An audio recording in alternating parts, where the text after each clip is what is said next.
Hello, good evening to you and a warm welcome to Prime Business with me, Pius Kojo Baka. President John Dramani Mahama has accepted the decision by the second Deputy Governor, Dr. Elsie Adoawaji, to take early retirement from the bank. And this was signed by the acting spokesperson of the President, Felix Kwasi-Fosu. There you go with a statement on your screens. Well, it reads, President Mahama accepts second Deputy Governor of the Bank of Ghana's decision to take early retirement. And President John Mahama has accepted the decision of Mrs. Elsie Adoawaji to take early retirement from the bank with effect from 28 February 2025.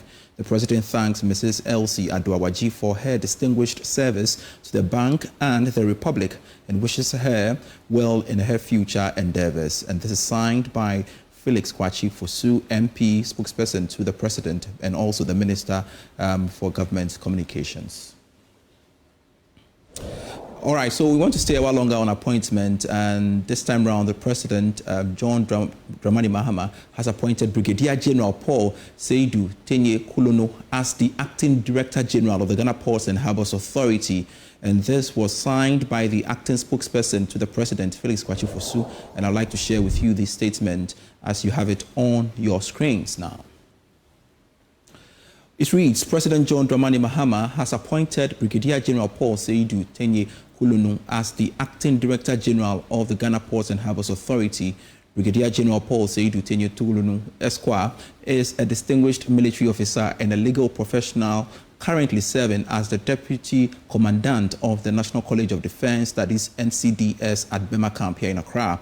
He holds a Master of Laws in Litigation and Alternative Dispute Resolution from the George Washington School of Law, a Master in Management Studies from Osmania University in India, and a Master of Arts in International Affairs from the University of Ghana. He was called to the Ghanaian bar in 2015. It goes on to say his professional development includes military courses from prestigious institutions such as the Royal Military Academy, Sandhurst, the United States Army Command and Staff College, and the Kofi Annan International Peacekeeping Training Center.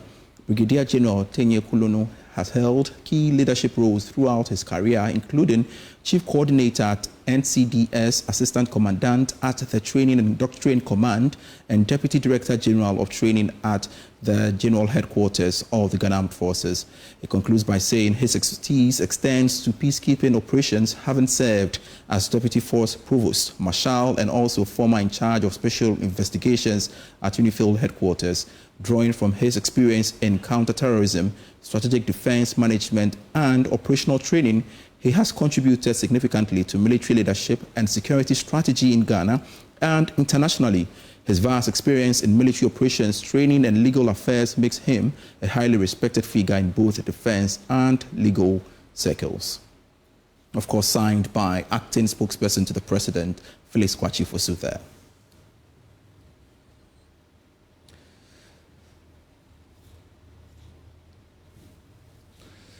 Now, former Managing Director of SIC Insurance, Hollister Dua-Yentumi, is expected to formally hand over to the new boss of the institution, James Ejedim Boateng, next week. George Yafi tells us more. This was one of the outcomes of a crunch meeting that took place yesterday between the two parties at the center of the impasse. We understand that the necessary documents are being put together to aid this handover that could happen next week. The former managing director of SIC Insurance, Hollister Dua-Yentumi, has agreed to also withdraw the application that sought to halt her appointment by President John Mahama and the one that challenged the nomination of James Ejedim Boateng as the new managing director of SIC Insurance. We are also learned that the deal has been reached when it comes to ensuring that the former managing director of SIC Insurance get what is due, a former boss of the institution. The Ghana Union of Traders Association, GUTA, has impressed on the Minister of Trade, Agribusiness and Industry, Elizabeth Fosu-Adjare, to ensure the investment laws of the country are safeguarded to protect local businesses. According to the president of the association, Dr. Joseph Obeng, the retail space is the preserve for indigents, hence there is the need to protect that. He's been speaking to Joy Business. Sometimes become an intermediary between the traders and other sector ministries like transport and the Ministry of Finance, because when it comes to our taxes, the cost of doing business at the port and all that, shipping line charges and all that.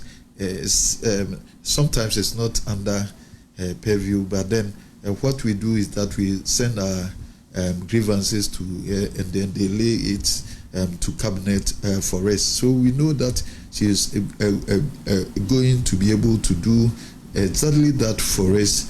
And then what she has to also do in the ministry herself, like how the investment laws of this country, as we have been talking about. And it's very important that we look at the investment laws to make sure that the trading activities is not taken away from the indigents, especially when it is a preserve for the locals to do this trading. How are we going to do to move traders, normal traders? She has to also engage with us to find ways how to move us from just mere traders to captains of industry and all that.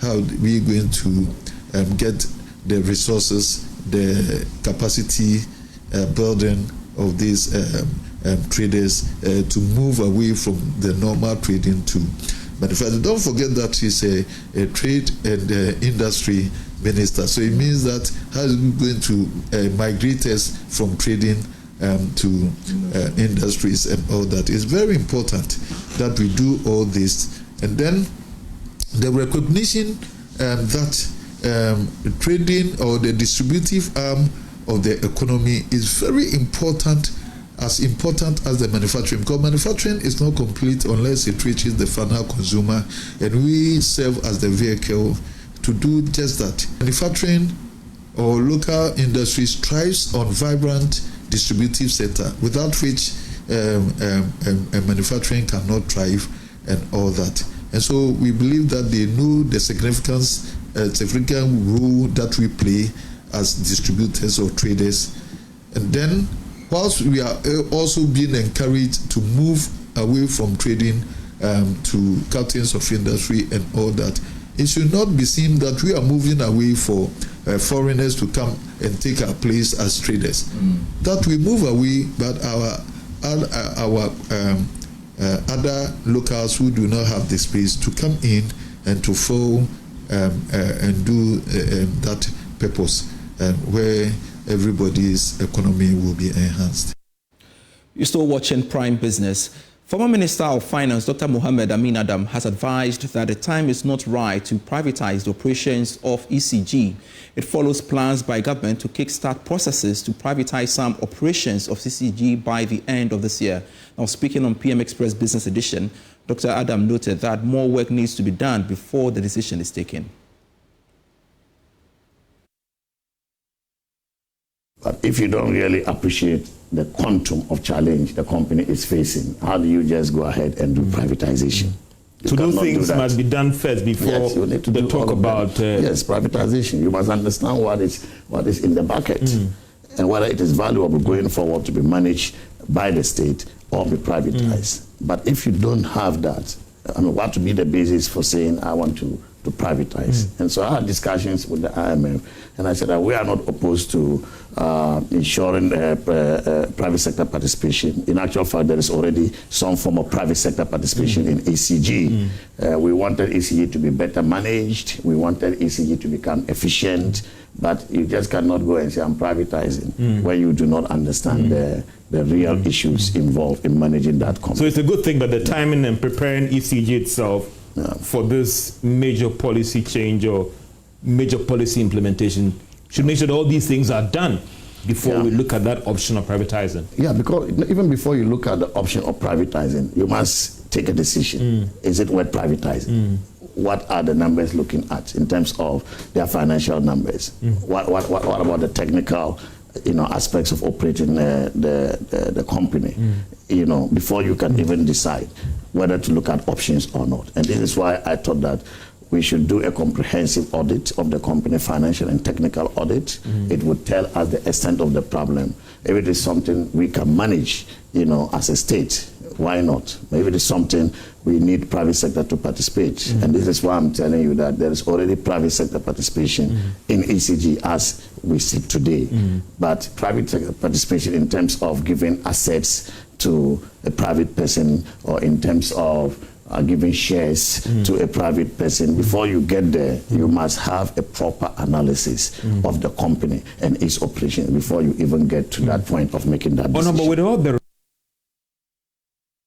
So that's the concern of the former finance minister. We want to explore this further. Joining us via phone is the executive director of the Institute of Energy Security, Nana Mwesi the 7th. Thanks so much, sir, for agreeing to speak to us on Prime Business. Now, you've heard the views of the former Minister of Finance in that interview. Now, he believes the issues of ECG goes beyond privatization. Do you agree?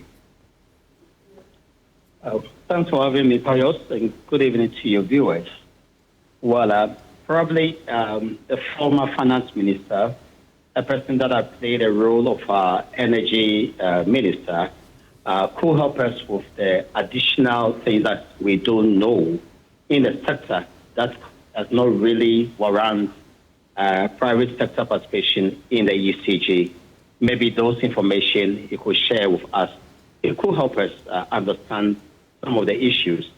But Pius, every Ghanaian today knows where ECG stands and the challenges that exist. In fact, today their problems are far worse than in 2019 when the former government decided to privatize section of ECG through the PDS ECG concession agreement. That time, at the time that government, kicked off ECG PDS agreement in 2019, technical losses and commercial losses in the ECG were far below 27%. Today, it's in excess of 34%, and some even say 40%. And so if at that time government found it fitting to move ahead to privatize the ECG by introduction of another player, then today the justification is really affirmed because the situation is worse than in 2019. Data churned out by PRC tells us what is going on in ECG. Data from ECG's own source says the same. ECG were making some form of gains in 2014, 2015, 2016. Until 2018, they started recording losses. And up to now, they've not turned around for profit. And so the situation is worse than it used to be when government, put together the ECG PDS agreement. We believe that there is nothing wrong with introducing private sector participation because today, if you ask the ECG to even cough $1 billion to invest in that weak infrastructure, they won't be able to do that. Neither can government do same. The private sector, of which we don't expect government to look outside, but within, can introduce that type of, or that kind of, that level of funding to support ECG's own operation and also to revamp that weak and aged infrastructure. Also, expertise and technology may be introduced to cut down on the inefficiency in the system. Pius, you see, the ECG PDS concession agreement failed because it was due to inadequate financial and technical vetting. It's not like the concession agreement was bad, but we could not vet very well at a point where condition precedent became subsequent, where a bank guarantee became an insurance guarantee. That's where the problem that we had. But no Ghanaian, no government official at the time saw it wrong in introducing a private player in 2019, 2020. But today finds an excuse to say that we cannot introduce private sector participation into the ECG. I think that the former minister must come clean on this matter once again. He must come clean, you say. All right. So as it stands now, we do know that there's a committee in place to ensure that this issue is addressed holistically. But for you, which aspects of ECG should be privatized? Because we do know already some aspects of ECG have been privatized. In 2019, the entire spectrum of the ECG was privatized. Right from management level, handling of distribution, and handling of the retail segment was given to PDS. Today, the elephant in the room, we all understand, is the cash collection ambit of the ECG and accountability. And so we may be looking at the retail end as a problem, but we also must look at the management where it must account for the money collected at the retail end. Today, the PRC tells us that management, after even collecting some amount of revenue, is unable to comply the cash waterfall mechanism. And so we believe that there is nothing wrong in going back to the concession agreement, but this time around making it more transparent, making it more competitive as to who to select the suitable person to handle that with financial and technical capacity is the most important thing that we need to look at. All right. We believe that if it's not broken, you don't fix it. Concession agreement can help, but you should tie the knot and make sure that it is transparent and competitive, so we have value for money. Nanam, we see the 7th. Thanks so much for your time this very moment. We truly appreciate it. He's the Executive Director of the Institute of Energy Security speaking to us here on Prime Business. Away from that, the International Labour Organization and the German Corporation has launched Phase 4 of the Sustaining Competitive and Reasonable Expertise or Enterprises, that's core program. The initiative is to support over 100 SMEs to be more competitive. There is more in this report. The International Labour Organization Sustaining Competitive and Responsible Enterprises Program, as with a mission, supports SMEs boost productivity. Director General of Management Development and Productivity Institute, Bernice J, highlighted both partners' commitment to strengthening the SME sector and creating a more prosperous and equitable future for Ghanaians. We started from a couple of regions, and then through the complaints or the information that came to us, it was like a lot of enterprises wanted that sort of training. And so we expanded it through the negotiations and collaborations with GIZ. We extended it to other parts of the regions. And now we've even gone to Volta region. So in fact, the whole of last month, my consultants were across Koforidua, Volta region, somewhere in Kumasi. And so you could see that this has actually been a very good initiative by the ILO, or the GIZ, sorry. The German government is the one funding this through GIZ. Actually, it's brought down waste. I think the first thing that we saw across was waste. And then thinking about productivity consciousness, because that's one of the things that comes up. People don't really read a lot into productivity. But when you say productivity, it entails a lot. The GIZ at the event said through the training, SMEs will create more decent employment opportunities and improve the working conditions of workers. The SCORE program is very important to GIZ in the sense that it's actually embedded in our Just Transition message. So by Just Transition, we're looking at greening, green jobs, adopting very sustainable measures for enterprises. And this is what SCORE actually teaches. SCORE teaches SMEs to be more responsible, to adopt cleaner production measures, and then to be more green in whatever they do. And so this actually forms part of the goal of the German Development Corporation, and that is why we are also promoting it. The SCORE Global Training Program facilitates improvement in workplace organization, cooperation, and safety in SMEs and promotes resource efficient and cleaner production. The SCORE program has been very beneficial to my business because when our facilitator, Benjamin Mice, came around, he noticed a lot of I'll say lapses that we were not seeing as a business, and through his coaching we've been able to cut down on the usage of electricity, and now we've implemented recycling. We're not wasting too much, and progressively it's been good. We've been able to save and also make more profits. SCORE combines practical classroom sessions with in-factory consulting and demonstrate the best international practices in the manufacturing and service sectors. The Senior Manager of Governance, Risk and Compliance Services at KPMG Osei Asensu Enchi has urged SMEs and entrepreneurs to look beyond basic compliance and integrate strong governance and risk management structures to ensure long-term business growth and sustainability. Speaking to Joy Business Advisory Series, he emphasized that while compliance serves as a baseline for business operations, companies must adopt strategic risk management, customer retention, and succession planning to maximize value and attract investment. That the compliance bit is the baseline, because you know that the import of compliance really is to preserve the value. It's baseline so that we keep everybody in check. But I believe that our SMEs and our businesses and our entrepreneurs, as they have and hold the visions for their business, do not just want to settle at meeting baseline needs.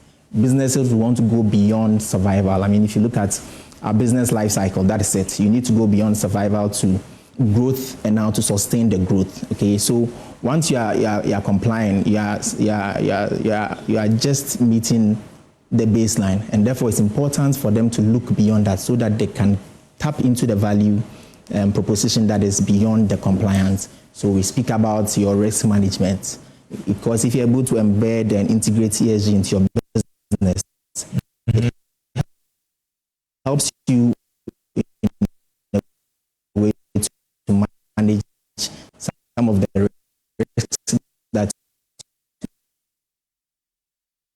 We sincerely apologize for that technical hitch there. That's it for the bulletin. I am Pius Kojobaka. For more stories, feel free to log on to myjoyonline.com/business. Prime Sports is next.